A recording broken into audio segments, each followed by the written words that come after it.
En tout cas, bonjour à tous. Ravi de vous retrouver pour une année qui va nous plonger dans ce qu'on appellera l'école du Nord, avant d'aborder le siècle d'or de l'école hollandaise. Je vais commencer par une série d'artistes à partir d'œuvres majeures, en faisant le commentaire de cette œuvre d'une manière beaucoup plus précise, en détail, même si ce tout ne sera jamais une vision totalisante de ce que l'on peut dire et commenter à partir d'une création, puisqu'il y a toujours quelque chose à penser, quelque chose à découvrir. Et ce sera pour aujourd'hui, concernant Albrecht Dürer, donc la Mélancolia. Dürer va nous occuper pendant 2 séances. La prochaine aura lieu le 7 novembre et j'aborderai la partie religieuse de sa peinture. Aujourd'hui, je vais l'énoncer en qualité de graveur et j'essaierai d'insérer dans cette démarche également la notion de l'autoportrait. Qu'est-ce que cela veut dire, se portraiturer? Qu'est-ce qu'on veut dire à partir de l'image et de l'identité même de l'artiste, d'un humaniste artiste, en résonance avec l'école italienne et en particulier l'école florentine.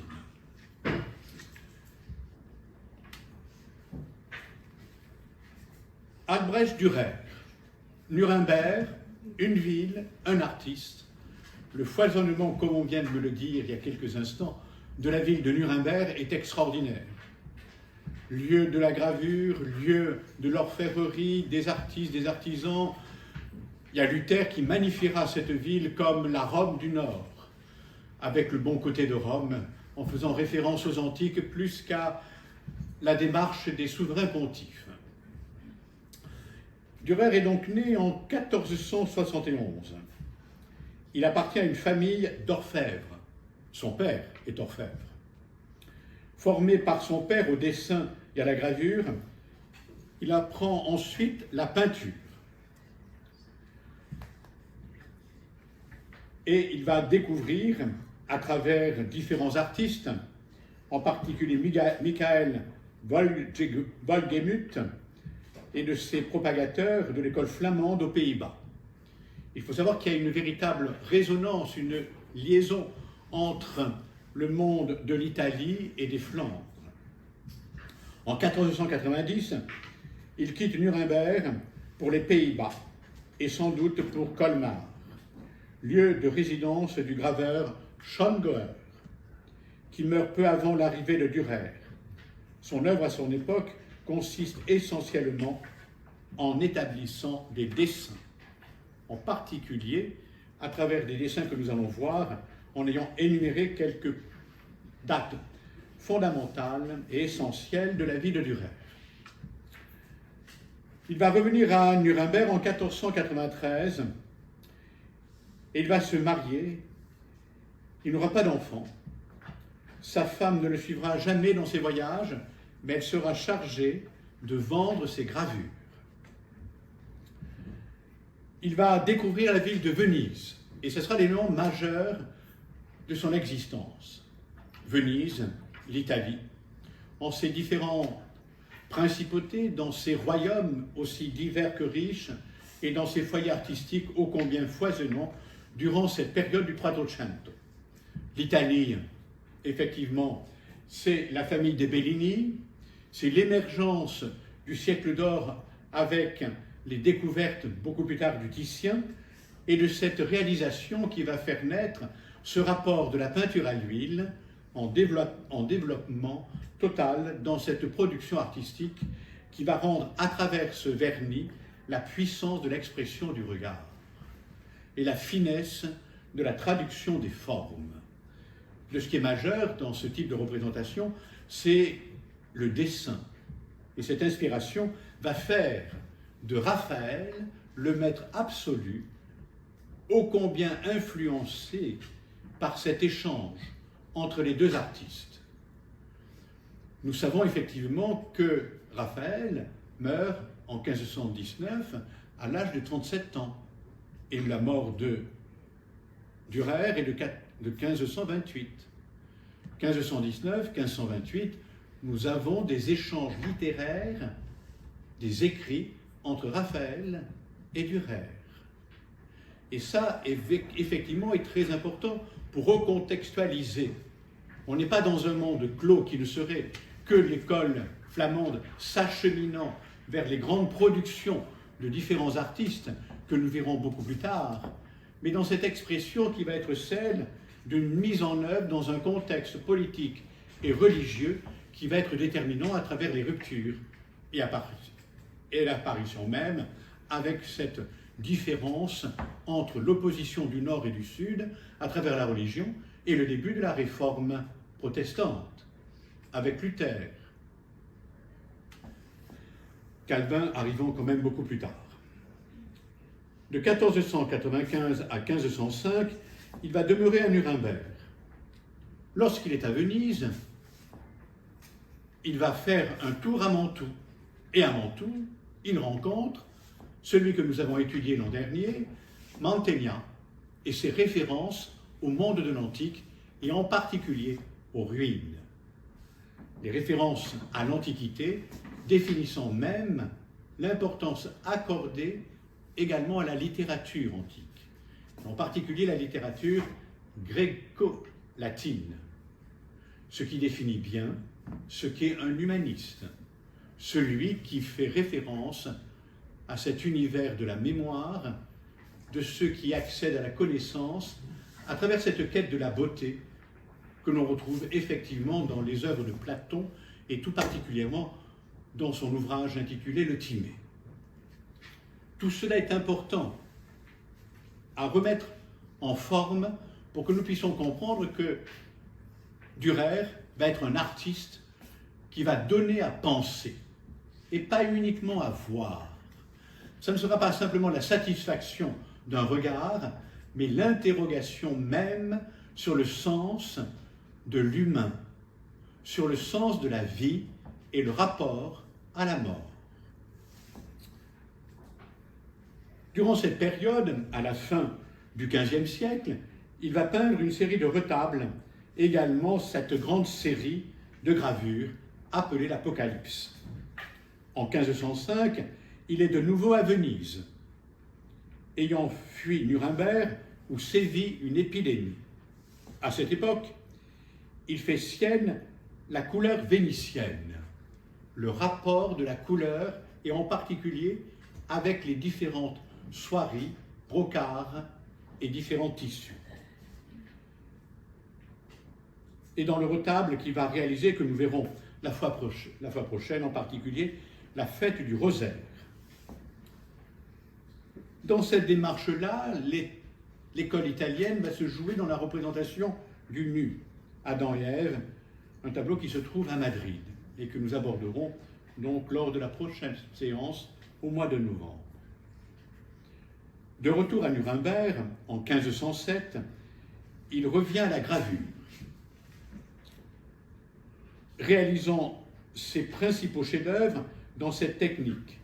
Et ça va être la grande période de sa production d'œuvres majeures gravées, en particulier la Mélancolie numéro 1, en sachant qu'il avait prévu, chose qu'il ne réalisera pas, une série d'œuvres sur ce thème de la mélancolia. En 1520, après la mort de son protecteur, l'empereur Maximilien Ier, ô combien important. Maximilien Ier, empereur du Saint-Empire romain germanique, et le grand-père de Charles Quint. En secondes noces, il épouse Marie de Bretagne, la fille de Charles le Téméraire. Alors que Charles VII voulait se marier avec Marie de Bretagne, il y a eu de grandes difficultés. Vous aurez vu, la Bretagne, effectivement, Maximilien donc, va être débouté parce que ça va être le début des guerres d'Italie. Cette dimension et cet accomplissement va être déterminant. Maximilien, l'empereur, est un homme fragile, psychologiquement, mais intellectuellement, il est très brillant. Donc c'est un homme qui a besoin de travailler. C'est lui qui va commander l'œuvre de la Mélancolia. Et dans ce rapport de la recherche à travers le savoir et au cœur de la connaissance, ça va être la quête d'apprendre à découvrir le sens même de l'existence. C'est ce que nous allons voir dans quelques instants. Il va se rendre en Flandre et il va effectivement rencontrer Charles Quint. Durer va rencontrer Charles Quint. Et il sera relativement proche des grands de ce monde, se considérant effectivement lui-même comme une personnalité hors du commun. Alors, ça va beaucoup plus loin que le simple qualificatif d'orgueilleux ou de vaniteux. Il considère que l'artiste, à travers ce que nous verrons, ses autoportraits, il se considère comme un véritable démiurge, un créateur, un homme qui est capable de définir ce qu'est l'homme dans la dimension générique comme identité créatrice, percevant la conscience de la quête du savoir au cœur de notre humanité. Cette quête de connaissance va définir la démultiplication des cabinets de curiosité dont était extrêmement friand Maximilien Ier. Ce monde-là va définir également ce que nous verrons également la fois prochaine, les 4 apôtres, en 1526. Il va mourir donc en 1528 à Nuremberg. Cet homme est un dessinateur. Autoportrait à l'âge de 13 ans. Dessin à la plume, d'argent sur papier. Il a conscience à la fois de ce que nous allons appeler le modelé, le rendu. Il a conscience de ce qui va apparaître à travers sa gravure sur papier au burin, le relief et l'incision qui permet de mettre en évidence la saillie des ombres et des lumières. Ombre et lumière, ce mouvement de la conscience de l'être va être travaillé dans la représentation en particulier des visages. Donc, un artiste extrêmement précoce. Cet autoportrait que j'aborderai tout à l'heure définit ce personnage. Vous voyez donc représenter son monogramme. Albrecht Dürer. Il signe et il date. Également, il se définit comme un artiste, à travers l'épigraphe qui se trouve sur la droite, comme un élément qui se met en scène pour dire véritablement l'interrogation de ce que signifie peindre et créer. Il ne s'agit pas simplement de reproduire, mais de définir l'essence même de ce qu'est l'humain, c'est-à-dire un être qui pense et qui définit sa conscience en qualité de sagesse au cœur du savoir. Il va peindre 3 œuvres associées à ce type de représentation.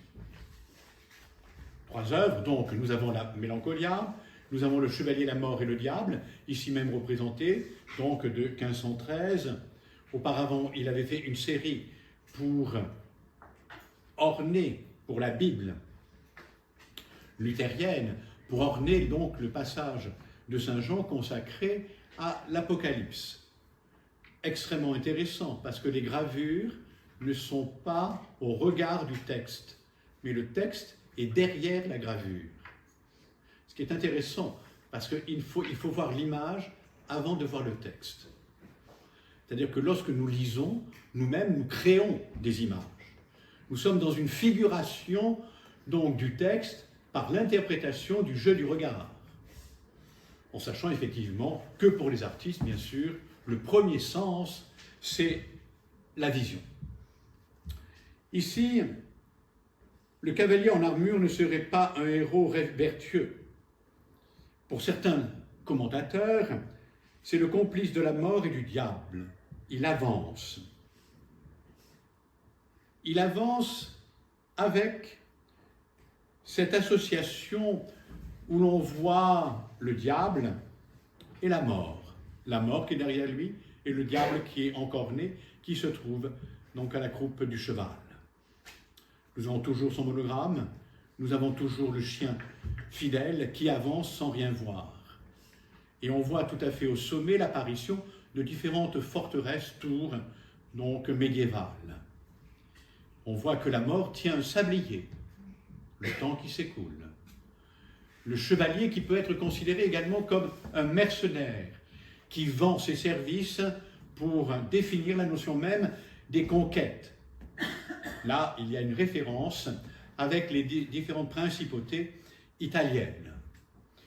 Donc, il a déjà voyagé, il a déjà vu effectivement à Mantoue d'autres familles, d'origine elle-même, appartenant donc à ces mercenaires qui ont fait fortune et qui sont devenus donc des ducs et des princes. La première hypothèse qui me semble la plus intéressante, c'est la référence liée à la commande de l'empereur Maximilien Ier. La référence également à cet homme chevaleresque conquérant d'un territoire. Maximilien Ier, donc, c'est la dynastie des Habsbourg. Il se situe donc dans leur capitale qui est Innsbruck, là où il sera inhumé. La référence également dans le début de cette conquête pour lutter contre l'influence pontificale avec la vente donc des biens de l'Église, la vente simoniaque et la vente effectivement donc des indulgences, avec les 95 thèses que vont combattre donc les réformateurs et en particulier Luther. Donc c'est un monde de reconquête. C'est un monde par rapport à une période où sévissent les conflits. La peur du changement des temps, la peur associée à la mémoire des grandes pestes qui perdurent durant cette période-là, des famines. Cette période également où les armées saccagent les campagnes. Il y a une grande période de changement d'espace de culture où les cités vont se développer au profit effectivement donc de la création d'une nouvelle bourgeoisie qui va être celle des banquiers.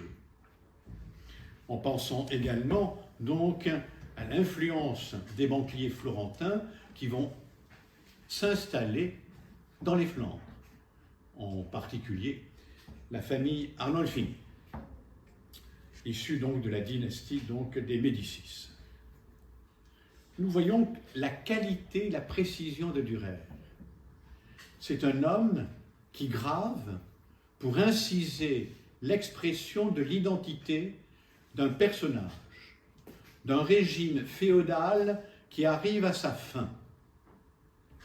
Le principe effectivement de la féodalité, des chevaliers, ce principe qui va devenir un état de noblesse de cour, qui va aboutir à ce que va appeler Castiglione le courtisan.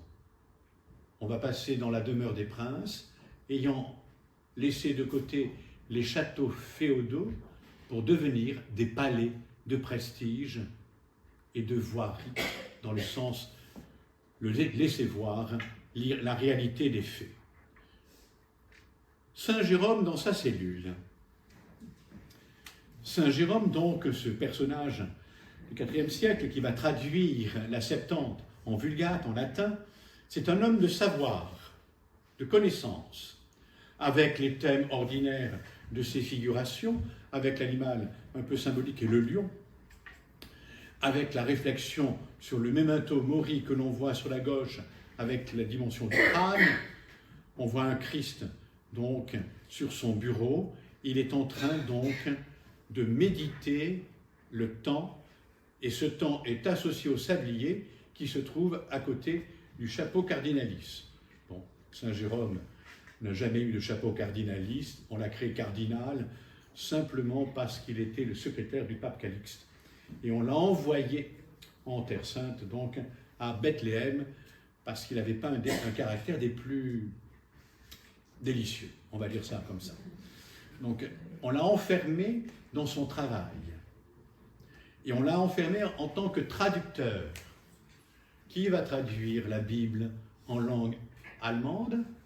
Luther. Donc le passage, la fonction de l'image a aussi un certain type de représentation, qui est celui du contexte religieux et du changement en passant du latin à la langue vernaculaire de la langue allemande. On dit que, effectivement, Dürer va être extrêmement proche avant une petite scission avec Luther. Parce que Luther va cautionner, entre guillemets, donc la guerre des paysans. Et là, Dürer a dit c'est fini. Donc, il va y avoir une rupture. Bon, je développerai ça la fois prochaine avec une série de tableaux.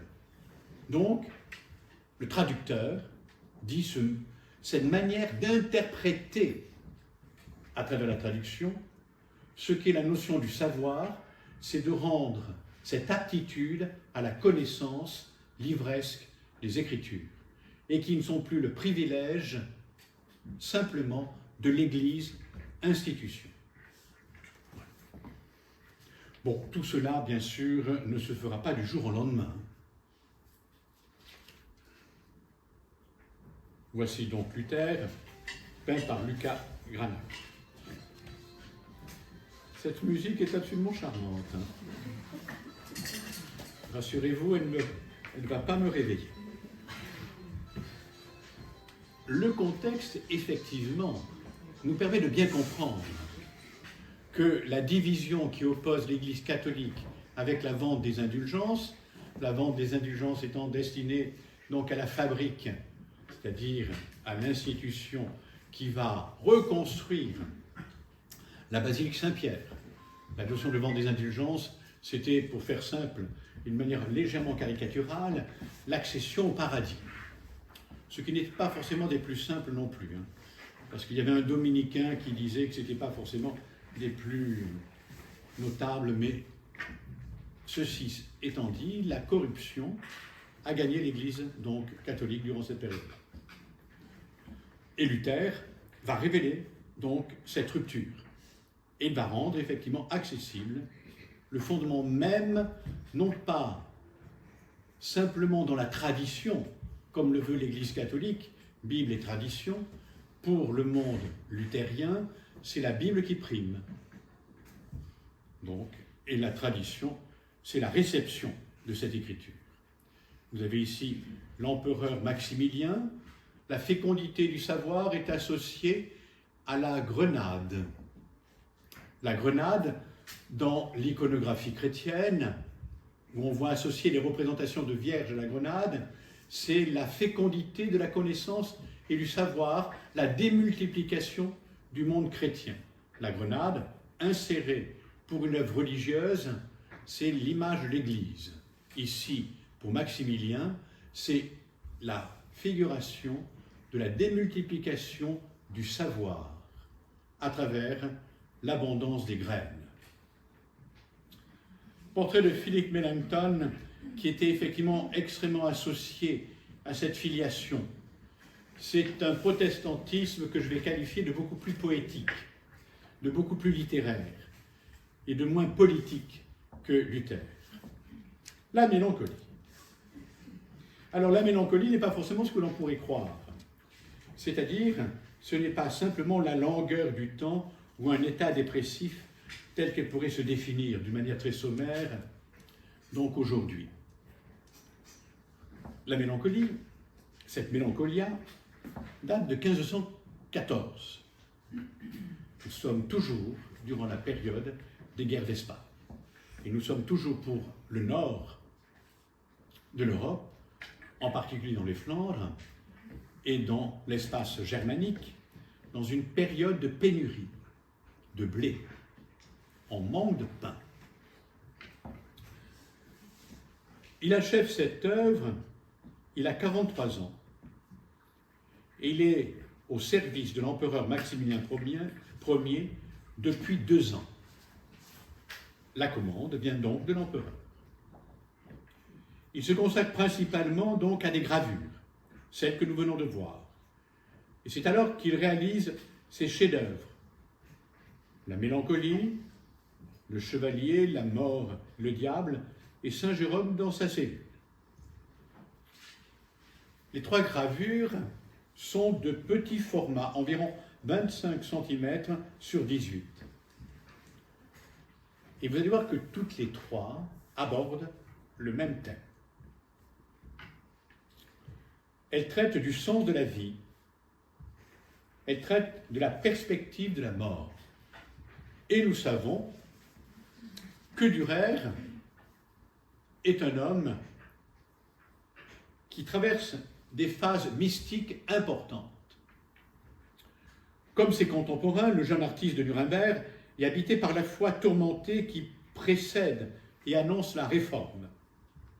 Nous sommes dans une période qui va être celle consécutive à la dévotion moderne, à la dévotion moderne, qui n'est pas forcément littéralement très juste, mais c'est-à-dire que la dévotion, l'expression de la foi, est associée à un rapport beaucoup plus personnel. On est dans l'intime de l'expression de la foi. C'est pour ça qu'on voit se développer une série d'iconographies, en particulier avec les Christ en croix, les Pietas, avec ce dolorisme qui est une sorte de compassion au cœur même des difficultés du monde, des conflits et des épreuves du temps de Dürer et de ses prédécesseurs. En particulier avec Van der Weyden, avec le grand retable de Colmar, d'Isenheim, pour des Antonins, pour le mal des Ardents, pour cette réalité où on voit figurer la douleur comme compassion à sa propre douleur. Le Christ en croix rentre dans une figuration beaucoup plus humaine dans ce rapport de la mort. Alors, nous savons cela à travers des écrits. Il y a un très très bel ouvrage que vous pourrez vous offrir à Noël, qui a été édité par les éditions Masno, sur Dürer, par un historien de l'art allemand, professeur à Munich. Cette conscience est importante, parce que l'artiste peint avec l'expérience de sa vie. Et c'est bien pour cela qu'il faut bien rentrer dans cette conscience d'un humanisme de l'homme qui fait l'expérience au cœur de sa propre existence des conflits, de cette réalité ô combien tendue du questionnement de l'être, et que l'on voit se développer également chez nous en France, avec Michel de Montaigne et bien d'autres, l'école de la Pléiade, les grands poètes. Ceci, la conscience, qu'est-ce que je suis? Qu'est-ce que je vis? Et cette réalité-là va être la définition même de ce qu'est l'artiste. Qu'est-ce qu'il est? Qu'est-ce qu'il fait? Est-ce qu'il ne fait que reproduire une réalité liée à une commande? Est-ce qu'il n'est là que pour satisfaire le commanditaire? Ou est-ce qu'il est là également à travers la pensée du commanditaire en définissant une philosophie de la conscience et de l'être? Habité par cette foi tourmentée et la réforme qui va mettre en scène l'immanence de la fin du monde, il y a à la fois l'angoisse sociale et les aspirations mystiques de son époque, marquées par différents fléaux et différentes violences. Révoltes paysannes, peste, invasion, les Turcs sont à la porte. Révolte, effectivement, à travers les reprises des visions de Jean de Patmos. Comment l'Apocalypse dit-elle une espérance? Ces gravures participent ainsi à l'effort constant de la théologie chrétienne qui relie l'histoire présente à la lumière de l'histoire passée. C'est ainsi que l'on voit ces représentations où Dürer va mettre en scène ceci. Alors, vous avez le document. J'espère qu'il y en aura assez, vu la foule innombrable que nul ne pouvait dénombrer, que vous êtes là. Il faudra me le dire, hein, sinon j'en rapporterai la fois pour aussi.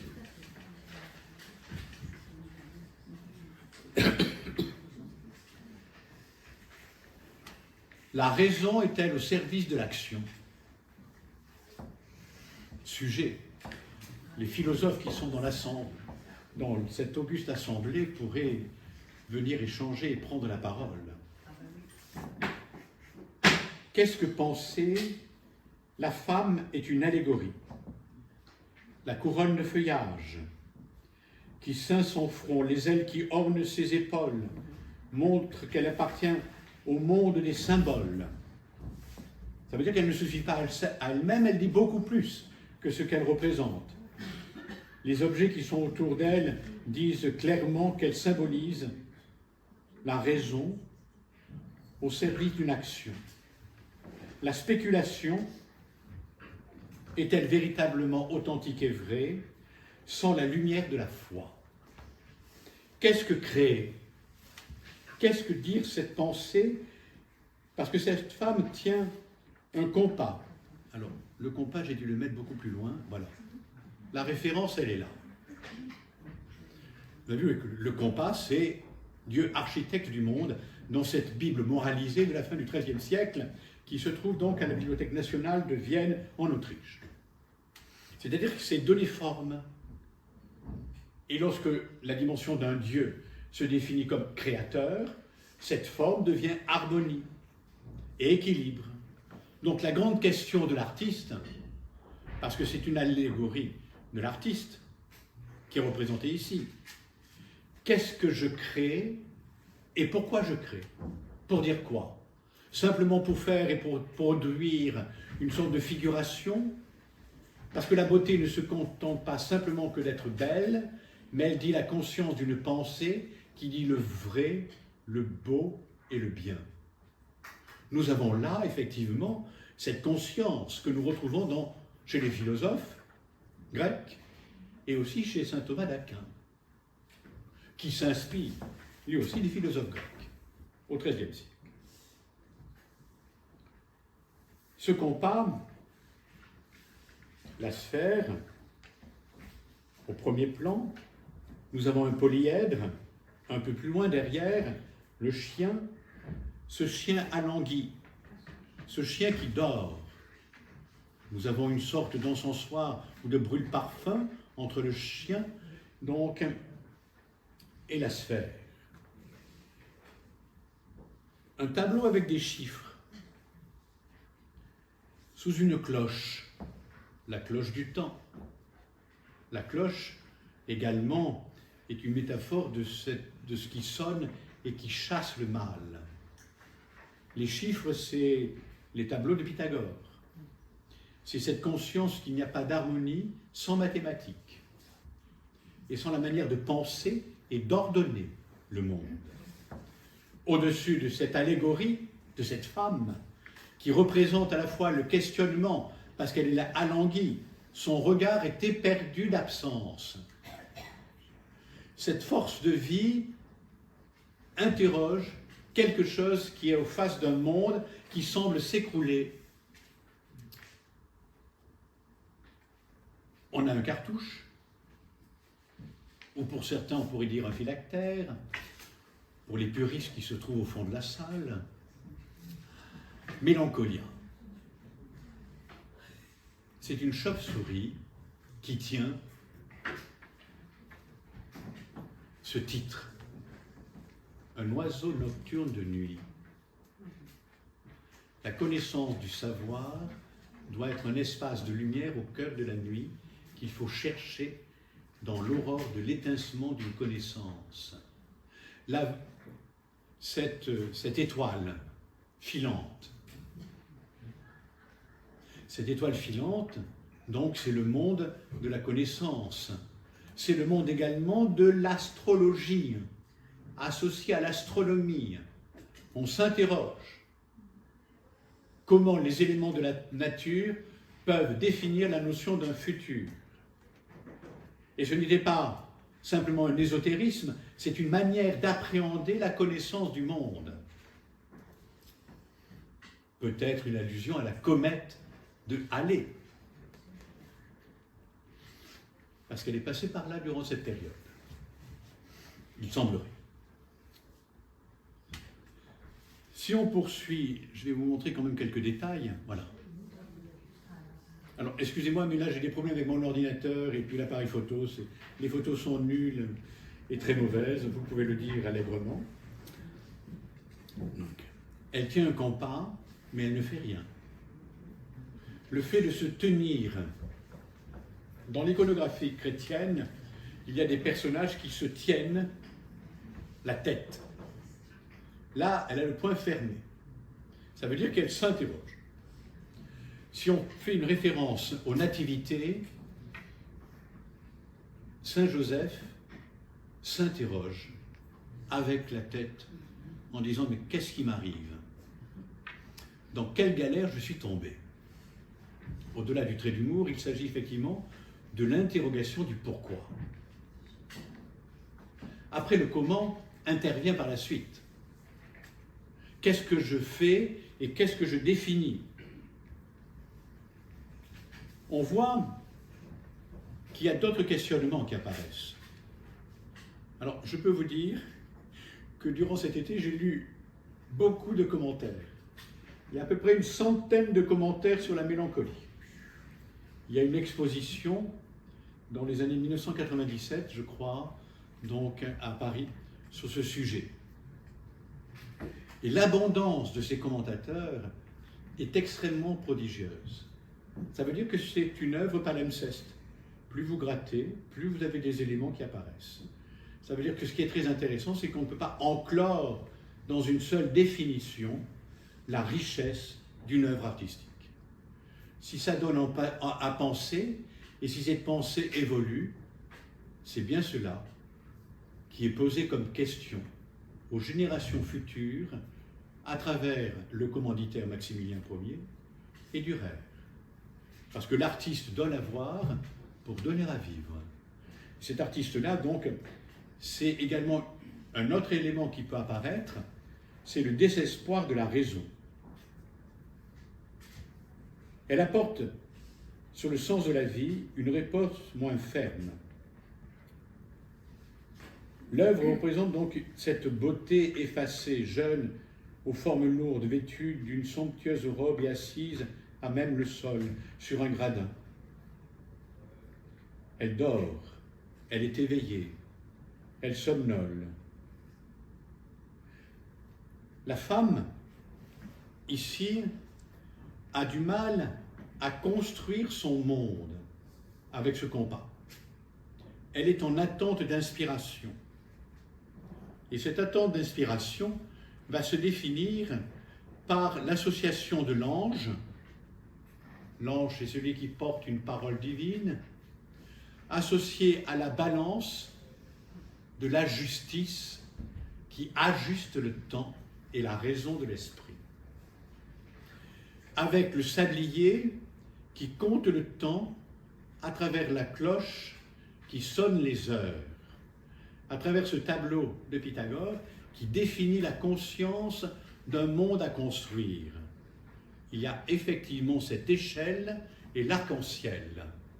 L'arc-en-ciel fait donc référence à Noé et à la Bible, à un monde qui se reconstruit par la pensée, et un monde qui doit raboter la violence intérieure à travers la représentation du rabot que l'on voit au pied de cette femme avec la scie. Alors le rabot a une fonction. Le rabot est un symbole qui doit apaiser la raison de la violence. Et ce rabot fait référence, selon toujours l'auteur de l'ouvrage Albrecht Dürer, paru aux éditions Masneau, il y a 2-3 ans, qui dit, dans le contexte de l'époque, au XVe siècle, le rabot, durant la période médiévale, c'est celui qui va lisser la pensée, la raison, pour éviter la violence des émotions. Ça va très loin, hein? Vous n'êtes pas venu pour rien, hein? Du moins j'espère. La méditation sur le statut de l'artiste. Qu'est-ce qu'un artiste? À l'époque, on le considérait comme, quelques siècles précédents, comme un artisan. C'est-à-dire celui qui est au service d'eux, celui qui accomplit une commande sans laisser une part effective à la conscience d'une qualité de créateur. Là, c'est l'inverse. Ça va être le créateur qui va déterminer la volonté du commanditaire en donnant à voir une pensée qui n'est qu'énoncée à travers l'écrit. Ce cartouche, porté dans le ciel par une chauve-souris, nous explique qui est cette femme impuissante à créer et désespérée de la conscience de l'être. Il s'agit de la mélancolia, comme l'appelait l'historien Erwin Panofsky, l'ère mélancolique. Les artistes étaient placés sous le signe de Saturne. Il y a un ouvrage d'Erwin Panofsky que je vous encourage à lire. C'est aux éditions Azan, du moins il y a une version aux éditions Azan, qui parle de cette dimension saturnienne, c'est-à-dire cette langueur de la création, cette difficulté à créer, cette difficulté face, pas simplement à la page blanche, mais aussi à la toile vide. Comment peut-on rentrer à travers l'image quelque chose qui relève de la pensée? Vous pouvez vous entraîner ce soir. Erwin Panofsky, un historien de l'art qui va au milieu du XXe siècle, il va parler effectivement de cet esprit saturnien qui dit le tempérament est dominé par une sève ou humeur noire, de caractère bilaire, atrabilaire.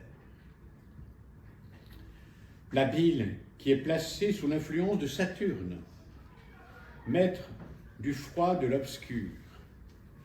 Cette influence, donc, l'empêche d'agir. Ça, c'est là, je cite Panofsky.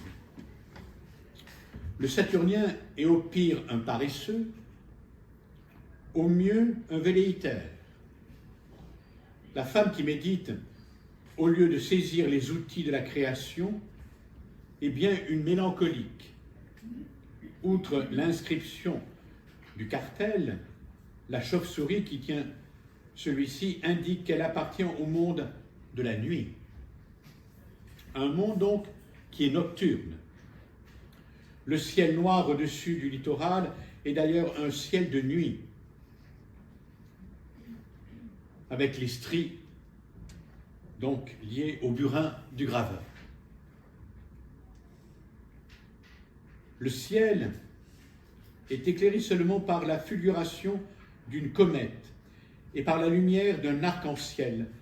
C'est un phénomène atmosphérique, diurne, il est vrai, mais que le peintre du Moyen-Âge font figurer traditionnellement dans les représentations du jugement dernier.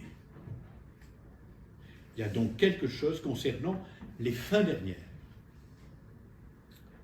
qui explique également le caractère angoissé de Dürer. Après l'établissement des ténèbres apocalyptiques. Et un point essentiel pour Dürer, qui s'écarte de la représentation traditionnelle de la mélancolie. Les images médiévales qui illustrent le tempérament ainsi désigné figurent un personnage indolent qui dort ou qui rêve, tout en se livrant à quelques occupations légères, voire stériles. Et là, il faut aller voir ceci.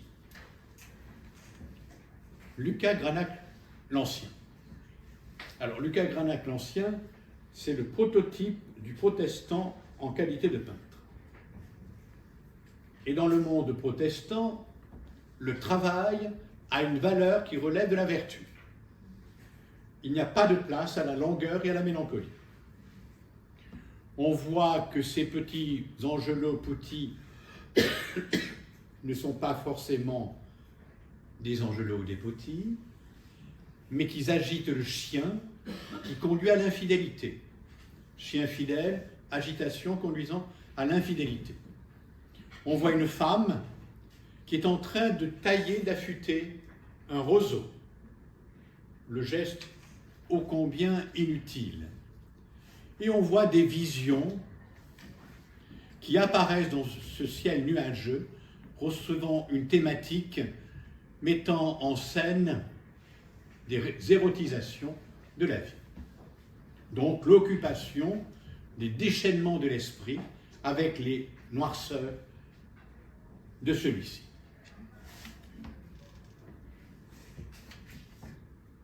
Cette dimension-là avec cette tige de bois, le désaveu du tempérament mélancolique est total. Il ne va pas de même dans la mélancolie de Dürer. Pour lui, que ce soit le polyèdre, la forme de la perfection, ce polyèdre dit l'image que l'on avait utilisée avec Alberti, ce grand théoricien de la perspective, florentin, appartenant donc à l'école de la perspective qui sera développée par Piero da Francesca. La perspective, c'est donner une profondeur. Et donner une profondeur, c'est l'illusion de la troisième dimension, alors que nous sommes en aplat sur hauteur et largeur. C'est illusion d'un futur. La perspective est l'appropriation du futur pour celui ou celle qui veut chercher un avenir. Et le polyèdre est la métaphore de cette perspective-là, en raison de ses différentes facettes. On construit l'espace en définissant même cette géométrisation, ce qu'on appelle la perspective mathématique, donc qui est très forte durant cette période-là. Il y aura des perspectives aériennes, ou des perspectives avec des éléments en plongée, ou des perspectives japonisantes, aérées qu'on va redécouvrir avec les impressionnistes et le déploiement des estampes au XIXe siècle, qui ne sont pas forcément tous érotiques, je vous rassure, ou je vous déçois, mais il y a quelque chose à bien prendre conscience, que la perspective n'est pas simplement un jeu de l'architecture, mais ça définit une vision du monde. C'est-à-dire que le pouvoir du créateur est d'associer un futur qui domine la notion même de l'histoire.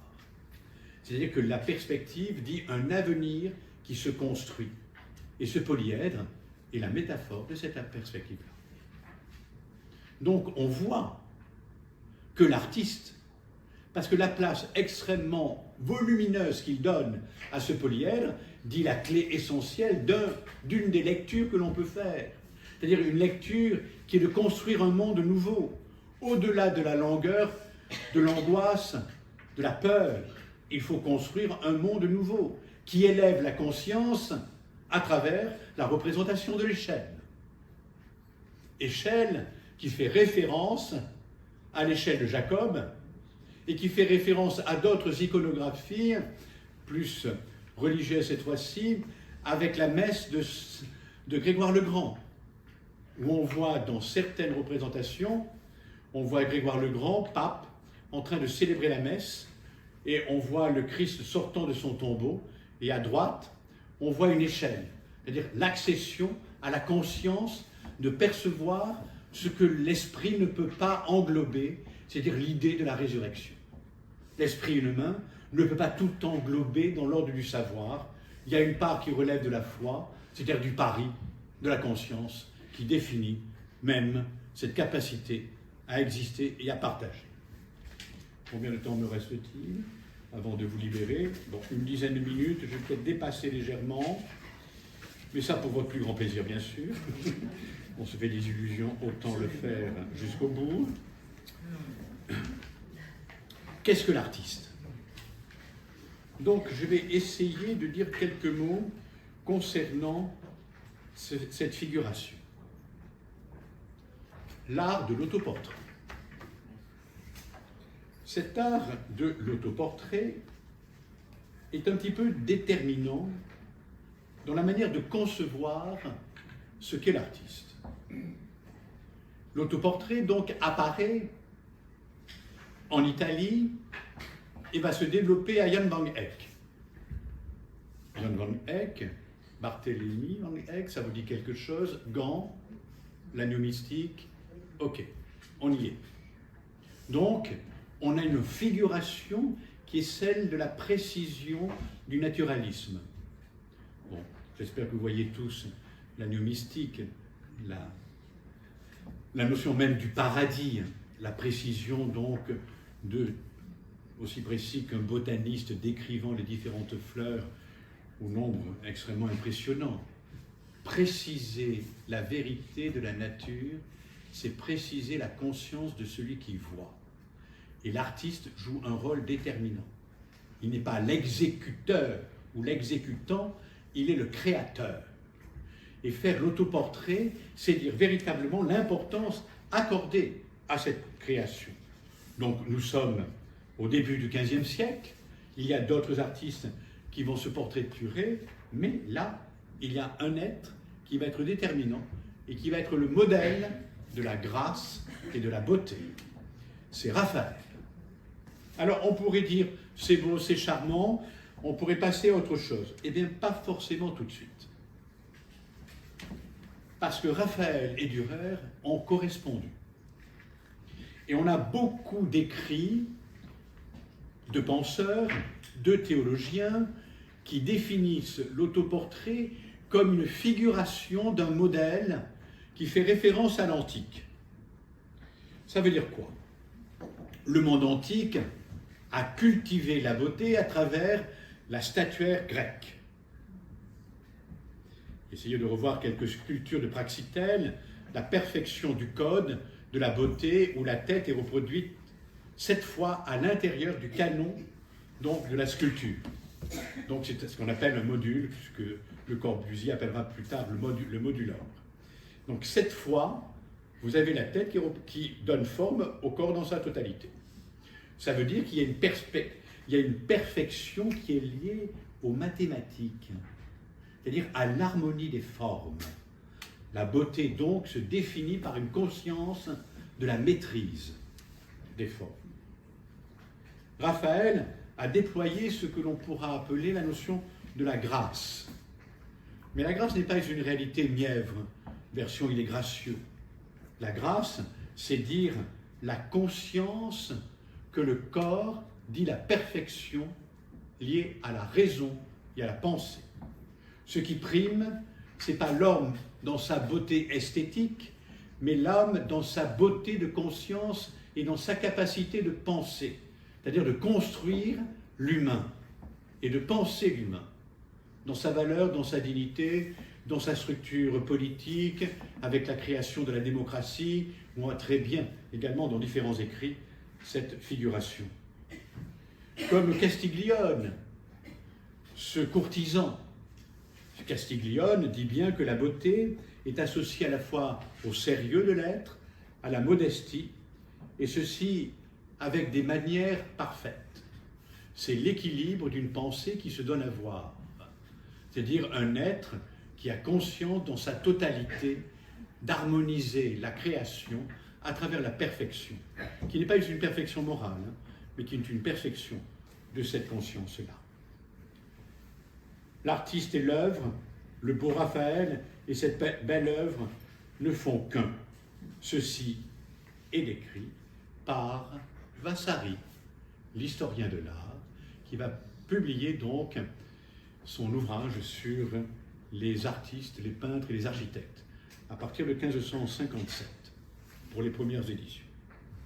Et Dürer va s'emparer de cette référence. Dürer avait une admiration absolue pour Raphaël. Pas simplement une beauté qui ne serait que fort belle, mais une beauté que l'on retrouve à l'intérieur de son œuvre, dans la qualité de ses dessins, dans la qualité de ses œuvres qu'il a reproduites à travers les chambres dites de Raphaël pour le pape Léon X Médicis.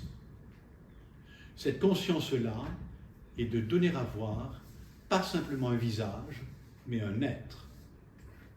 C'est-à-dire une conscience d'être et d'exister. Alors, qu'est-ce que c'est que ce portrait? Celui de Dürer. Ce portrait, c'est le portrait que l'on appelle le portrait de 1500. Ce portrait de 1500 définit bien une image. Une image, à l'époque, personne n'avait les cheveux longs. Il n'était pas coutumier donc d'avoir les cheveux longs. Ce qui signifie que c'est déjà une provocation. Nous avons des écrits de l'époque, en particulier d'un chanoine.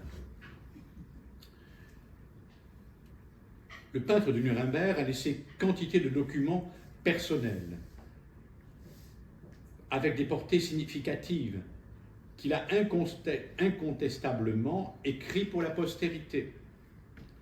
Sa préoccupation de soi et son existence étaient façonnés par la conviction que l'artiste ne fait pas simplement la production d'une œuvre, mais qu'il s'investit dans son œuvre.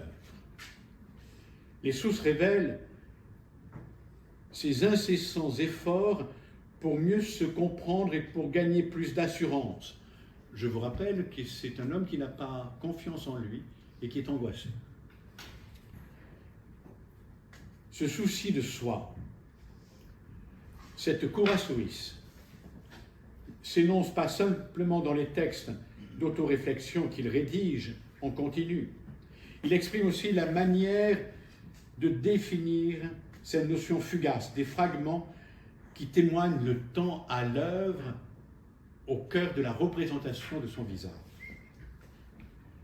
Dürer parlera d'éloquence de son œuvre.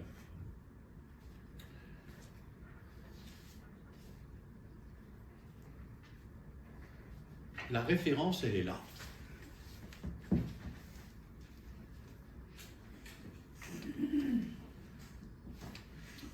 Alors vous allez me dire quelle référence? Sainte Véronique, le Mandylion du roi d'Édesse, le tissu que va porter Véronique, avec lequel elle va imprégner son image, va devenir la relique de la Sainte Face. Donc ça, c'est une référence à une icône. On sait que les icônes circulaient déjà, parce que depuis 1453, un certain nombre d'orthodoxes avaient fui Constantinople, depuis la prise des Ottomans. Donc, il a une figure christique. Il ne se prend pas pour le Christ, mais il a une figure christique, ce qui est un petit peu différent. C'est-à-dire que ce visage devient l'empreinte d'une présence, et que l'artiste dit la qualité d'une présence à travers ce qu'il donne à voir. Et nous le verrons à travers les différentes commandes religieuses, où il va s'investir, à travers l'adoration des mages, à travers la fête du rosaire. Il va s'investir pour donner à comprendre que ce que l'on voit est associé à l'inspiration que l'on pourrait qualifier de divine de l'artiste. L'artiste donne à voir ce qui est lié à l'expérience de son existence. Ceci me semble assez étonnant. Pourquoi? Il va exprimer une idée à travers sa représentation. L'époque, on le prenait pour un Burgonde, ce qui n'était pas forcément un compliment, c'est-à-dire un bon sauvage. Parce que les cheveux coupés, c'était un signe de civilisation, de raison. Alors que là, il paraît comme un Burgonde, c'est-à-dire un sauvage qui vient de l'Est, qui vient des pays de l'Est, en faisant mémoire des différents envahisseurs qu'on va appeler germains. Ce qui est très étonnant, c'est sa capacité à écrire une sorte d'épigraphe qui définit qu'il est peintre au service d'eux et que la qualité de sa peinture est liée à la commande du commanditaire qui lui permet d'exister dans sa réalité la plus quotidienne, de vivre.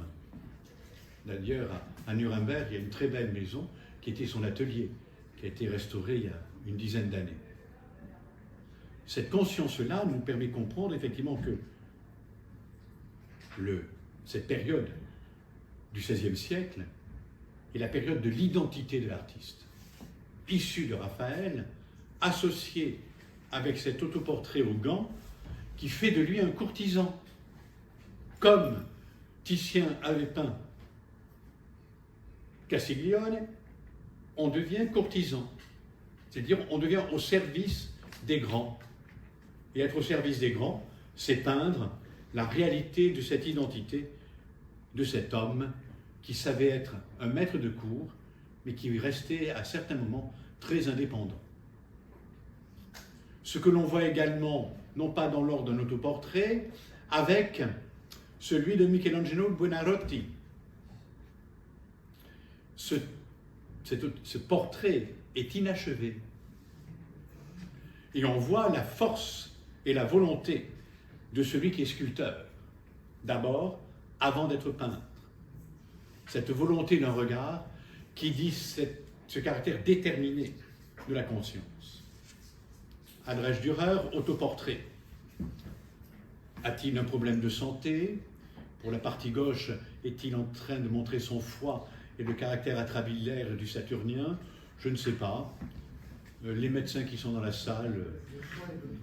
Mais comment? Ça serait plutôt la rate. Bon, voilà. Le foie est de l'autre côté, c'est bien ça. Mais comme l'image peut être inversée dans la représentation, voilà. Donc, il y a quelque chose qui dit une pathologie. Ça veut dire qu'il se montre malade. Donc, il y a un problème lié à Dürer. Il a toujours les cheveux longs. Et voici donc ce qui pourrait être également considéré comme un autre autoportrait à travers le temps. C'est-à-dire que Vincent van Gogh, lorsqu'on voit un portrait ô combien, ils ont été extrêmement nombreux ces portraits de Vincent van Gogh. C'est Vincent van Gogh donc, qui a peint les autoportraits. Mais parfois il y a des objets qui disent beaucoup plus que des visages. Ça, je laisse cela à votre méditation. Pour redécouvrir effectivement qu'à travers Dürer, il y a cette conscience de l'homme, de cet homme qui a toujours cherché la vérité de la création à travers l'épreuve de la nuit et au cœur de ses questionnements. Et au cœur de sa vie, il va toujours être celui qui est en recherche perpétuelle. Et cette imagerie christique qui est associée à cette figure va donner effectivement l'image du Rédempteur. Donc, et l'exemple le plus célèbre, c'est celui que vous avez sous les yeux. Ça veut dire que l'art donne à vivre. Et que l'art, qui n'est pas simplement l'autoportrait d'une figuration, mais la création de ce qui donne conscience de ce que nous sommes. Si l'art donne à penser, il donne à vivre. Je vous souhaite de bien vivre et de bien penser. Merci infiniment.